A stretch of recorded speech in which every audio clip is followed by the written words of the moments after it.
ఇంకెన్నాళ్ళు రెంటింట్లో ఉంటాం? సొంత ఇంటి కలను నెరవేర్చుకుందాం. Suman TV biggest property expo October 18th, 19th HSCC Novotel Hyderabad. ఇప్పుడే ఫ్రీ ఎంట్రీ కోసం కాల్ చేయండి. పండగ రోజు సండే వస్తే స్టూడెంట్స్ ఎంత బాధపడతారో, చికెన్ ఎక్కువగా తినే టైంలో అదే రోజు గాంధీ జయంతి వస్తే ఎలా ఉంటుంది పరిస్థితి? ఇదే పరిస్థితి ఇప్పుడు ఫేస్ చేస్తున్నారు విజయవాడలో ఉన్న చికెన్ వ్యాపారస్తులు. బేసిక్గా గాంధీ జయంతి రోజే దసరా రోజు కూడా గాంధీ జయంతి రావడంతో ఇటు చికెన్ అమ్మలేక బేసిక్గా గాంధీ జయంతి రోజు ఎవరో కూడా చికెన్లో మటన్లు అమ్మకూడదు, పూర్తిగా ఆ రోజు మాంసం అనేది విక్రయాలే పూర్తిగా నిషేధం. బేసిక్గా దసరా 10 రోజులు నిష్టగా ఉన్న ప్రజలు దసరా రోజు అంటే ఈ 10 రోజుల పాటు దసరా నవరాత్రుల 10 రోజుల పాటు నిష్టగా ఉంటారు. 11వ రోజు అంటే దసరా రోజు అంతా కూడా ఫ్యామిలీ అంతా కూడా చికెన్ మటన్ ఎక్కువగా కొనుగోలు చేస్తూ ఉంటారు. ఆ రోజు వంటకాలు మోస్ట్లీ అవే ఉంటాయి. కానీ ఇప్పుడు గాంధీ జయంతి రోజే దసరా రావడంతో పూర్తిగా ఈ వ్యాపారం పైన, ఈ చికెన్ మటన్లు అమ్మే ఈ వ్యాపారం పైన చాలా పెద్దగా దెబ్బపడే అవకాశం కనబడుతోంది. ప్రస్తుతం నేను ఆర్ఆర్ చికెన్స్ దగ్గర ఉన్నాను. సార్, బేసిక్గా నార్మల్ రోజులో ఎంత అమ్ముతారు మీరు? చికెన్ ఎన్ని కేజీస్ అమ్ముతారు? నార్మల్ రోజుల్లో వచ్చి 100-150 కేజీస్ దాకా అమ్ముతాము. ఈ దసరా వచ్చిన కాడి నుంచి 50-60 కేజీస్ అమ్ముతాం. ఈ దసరా ఈ 10 రోజులు. సో దసరా పండగ రోజు ఎంత అమ్మొచ్చు జనరల్గా మీరు? పండుగ రోజు ఈజీగా మా 600 కేజీస్ అమ్ముతామండి. 600-700 మధ్యలో అయింది ఒక్క షాప్లోనే. మా ఒక్క షాప్లోనే అయింది. మరి ఇప్పుడు ఇదే దసరా రోజు గాంధీ జయంతి అంటే పూర్తిగా ఆ రోజు మాంసము అమ్మకాలు నిషేధం. సో మీ పరిస్థితి ఏంటి మరి?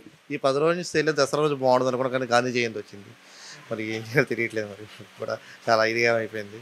ఆ రోజు సేల్ బాగుంటుంది అనుకున్నా, కానీ గాంధీ జయంతి వచ్చింది. దానివల్ల మళ్ళీ ఓపెన్ చేస్తారో తెలియదు. మామూలు రోజులు అంటే ఈ దసరా 10 రోజులు పూర్తిగా సేల్స్ పడిపోయింది. పూర్తిగా పడిపోయినాయి అండి. అసలు సేల్ ఏం లేదు, చాలా తక్కువ. మామూలు రోజుల్లో ఎంత అమ్ముతారండి? అంటే ఈ దసరా తీసేయండి, మామూలుగా 150-200 కేజీస్ అమ్ముతామండి. అది అలాంటిది 50 కేజీస్ 40 కేజీస్ అలాగ వచ్చింది. ఈ దసరా 10 రోజులు ప్రతిరోజు 50-60 కేజీలు 50-60 కేజీలు అమ్ముతాం అంతే. జస్ట్ మీకు మీ షాప్ వరకే ఎంత ఉంది అంటే ఒక ఓవరాల్గా అంటే సుమారుగా ఎంత ఉండొచ్చు నష్టం? అంటే ఓవరాల్గా విజయవాడ మొత్తం చూసుకుంటే మొత్తం చాలా కేజీ 1000 కేజీస్ అలా బాగా ఎక్కువ నష్టం వచ్చింది సార్. మన దగ్గరే చాలా నష్టం వచ్చింది. బయట నీకు చాలా ఎక్కువగా ఉంటుంది. మీరంటే పోనీ ఇక్కడ జనాలు అమ్ముతూ ఉంటారు కదా, మీరు హోటల్స్ కూడా వేస్తూ ఉంటారు. మరి ఆ రోజు హోటల్స్ వాళ్ళు తీసుకుంటారా? తీసుకుంటారండి. అంటే ముందు రోజు ఇచ్చేస్తాం వాళ్ళకి, ఏమన్నా అవసరం అయితే, లేకపోతే లేదు. ప్రీ సేల్ ఉంటే ముందే చేసుకోవాలి ఏమైనా ఉంటే వాళ్ళకి ఇవ్వడం చేయడం అంతే. మామూలుగా అయితే ఆ రోజు జనాలు కూడా జనాలు రావడం ఓపెన్ చేయడానికి ఉండదు. ముందు అసలు మున్సిపాలిటీ వాళ్ళు ఒప్పుకోరు, ఓపెన్ క్లోజ్ చేసే ఉంటుంది. ఎప్పుడైనా ఇట్లాంటి సిచ్యువేషన్ గతంలో ఎప్పుడైనా ఎదురైందా? మామూలుగా ఎప్పుడే గాంధీ జయంతి అంటే పండగలు రాలేదు. మాకు గాంధీ జయంతి అక్టోబర్ అలా, అది ఆగస్టు 15 అలా వచ్చినప్పుడు నార్మల్ డేస్ వచ్చాయి. ఇప్పుడు పండగ వచ్చింది. అదే అంటే గతంలో ఇట్లాంటి సిచ్యువేషన్ ఏమన్నా అంటే ఇదే ఇట్లా ఆగస్టు 15 కానీ గాంధీ జయంతి రోజు సండే రావడాలు అట్లాంటి సిచ్యువేషన్ ఎప్పుడు ఎదుర్కొన్నారా? వచ్చినాయి, కానీ అంత దసరా రావడం మాత్రం ఫస్ట్ టైం. వచ్చినప్పుడు ఎప్పుడు రాలేదు సార్. మేము కొత్తగా వచ్చాము. మేము వచ్చినప్పుడు నుంచి ఎప్పుడు రాలేదు. ఇదే ఫస్ట్ టైం వచ్చింది. దసరా పండుగ రావడం మాత్రం ఫస్ట్ టైం వచ్చింది. మేము వచ్చింది. మీరు ఊహించిన దానికన్నా నష్టం సార్. ఆ రోజు బాగా అంటే నాకు తెలిసి స్టాక్ ఎక్కువ తెప్పించుకుని పెట్టుకుంటారు కదా మీ దగ్గర దసరా కోసం అని. అంటే దసరా ఫెస్టివల్ అనేది 15 రోజుల ముందే షెడ్యూల్ వచ్చేసింది కదా. సో మీరు అది తెచ్చుకున్నా వేస్ట్ అయిపోతుందని ముందు అంటే అనుకోలేదు, ఆలోచించలేదా? అంటే చూసి పెట్టుకుంటాం సార్. మేము అంతా తెప్పించుకోము. ఆ సేల్ని బట్టి తెప్పించుకుంటాం. కోల్డ్ కూడా, బడ్స్ కూడా మేము ముందే తెప్పించి పెట్టుకోము. ఓవరాల్గా చూస్తే హోల్సేల్ వ్యాపారులందరికీ కూడా నష్టం వచ్చిందండి, చాలా నష్టం వచ్చింది. అంటే సుమారు ఎస్టిమేషన్ ప్రకారం విజయవాడలో ఉన్న లెక్క ప్రకారం అయితే ఒక 70-80 లక్షల వరకు నష్టం ఉండొచ్చా ఒక అంచనా ప్రకారం? ఆ షాప్కి అయితే 2 lakhs 3 lakhs దాకా మరి బయట సంగతి అంత బాగా తెలియదు సార్. ఇవరకే 2 lakhs ఉందంటే విజయవాడ అంతా కూడా ఐ థింక్ 1 crore దాటిపోవచ్చేమో.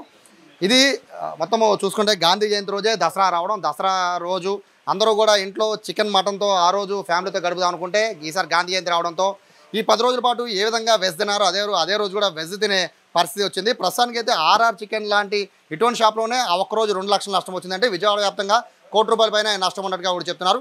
ఈ 10 రోజుల పాటు చికెన్ కొనడం మీద ప్రతిరోజు 150 కేజీలు అమ్ముతున్నాము, కానీ ఈ 10 రోజుల పాటు 60 కేజీలు 50 కేజీలు అమ్ముతున్నాం. కనీసం దసరా రోజైనా కనీసం 200-250 కేజీలు అమ్ముకుందాం అనుకున్నాం. బట్ ఇప్పుడు దసరాతో పాటు గాంధీ జయంతి కూడా కలిసి రావడంతో ఆ 50 కేజీలు కాదు కదా, ఒక్క సింగిల్ కేజీ కూడా అమ్మడానికి వీలేదు.